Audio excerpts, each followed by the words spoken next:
Good morning. There's something about an awesome cup of coffee and the moments before the new day starts. It's so peaceful. It's so calm. It's the beautiful, and the Atlantic is as flat as a lake right now. It's not a ripple, not a wave. Kind of reminds me of life, right? There are some days, man, when the seas are raging and they're turbulent, and then there are other days where it's just absolute calm. I wanted to share some thoughts from my meditation this morning. Had a fantastic meditation, which I'm going to correct myself, is my ego speaking. You really shouldn't grade meditations, right? Like, there are times when I'm like, that meditation sucked. First of all, you don't. My buddy Matt Cardone,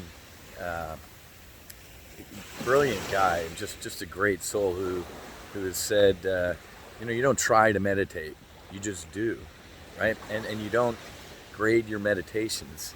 The fact that if you can sit still and in silence for a little bit, and then recognize, oh man, I'm thinking a ton of shit, that's a victory, right? NASA actually came up with this term. I love this term. Apollo 13, right?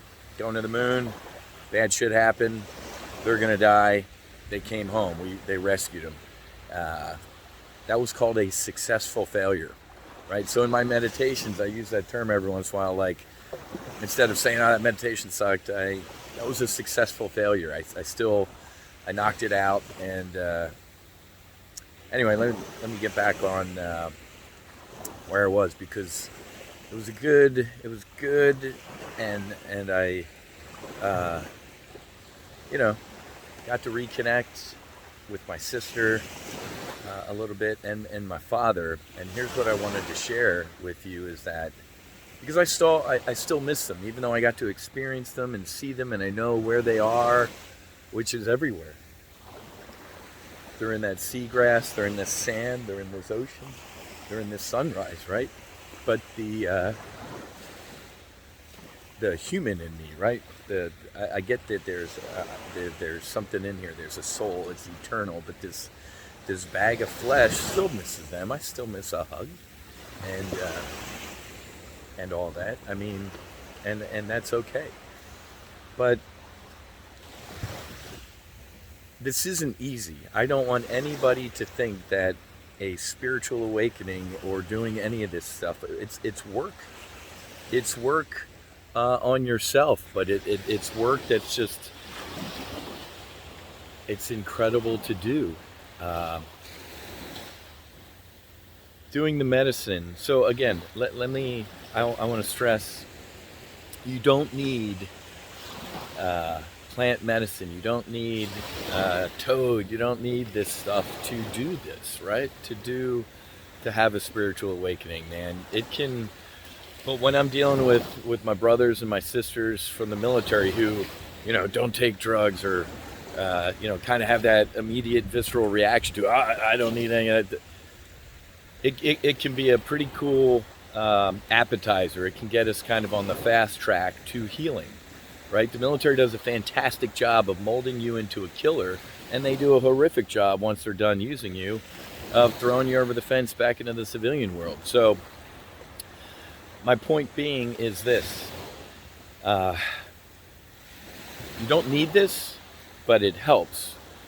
And it definitely helps in the integration after the medicine. There are some meditations where I am back experiencing the same thing I felt on that 5-MeO. Literally transcendence. Literally absolutely no thoughts whatsoever but oneness, death of ego, and being with God.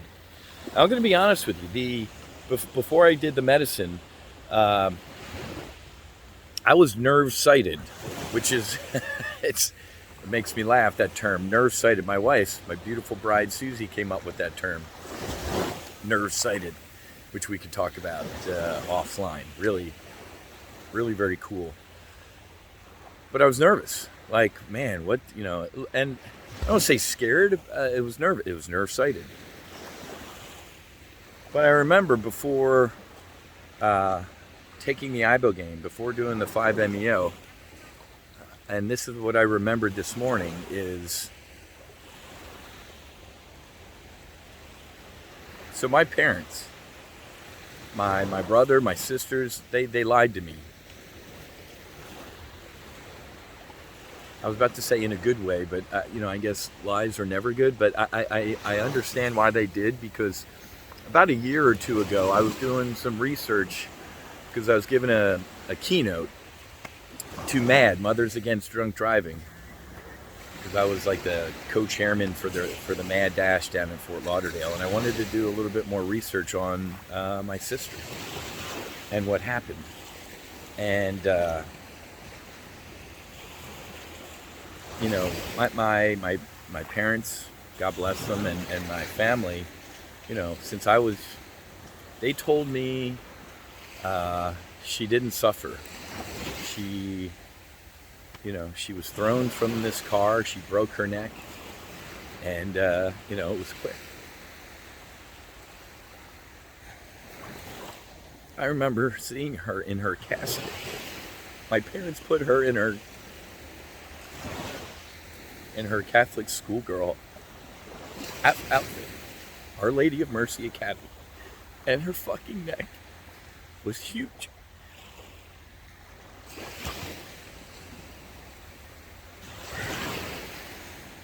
I bring this up because when I was doing research, I found an article from the Villanova newspaper. 5 students injured, 1 killed in car crash.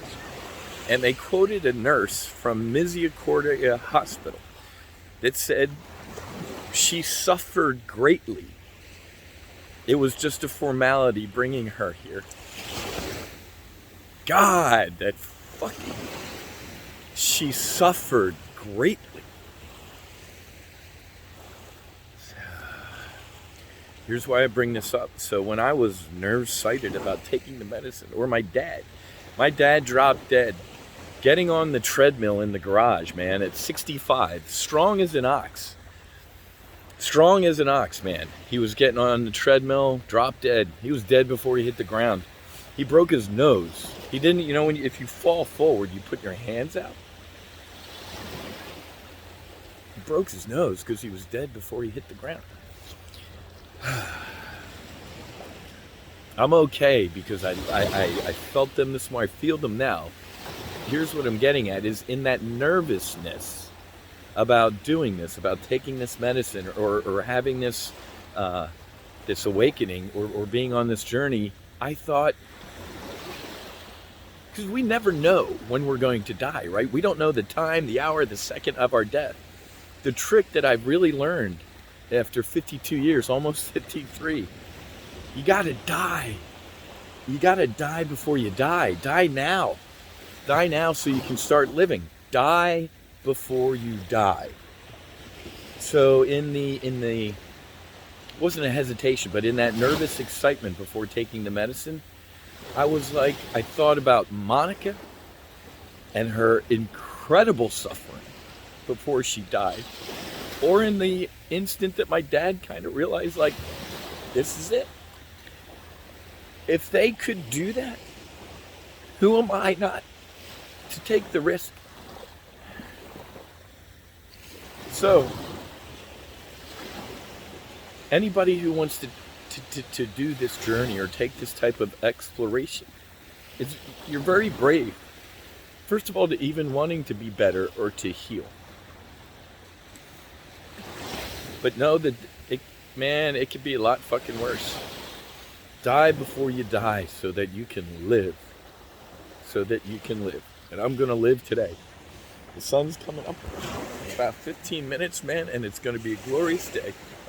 I love you all. Namaste.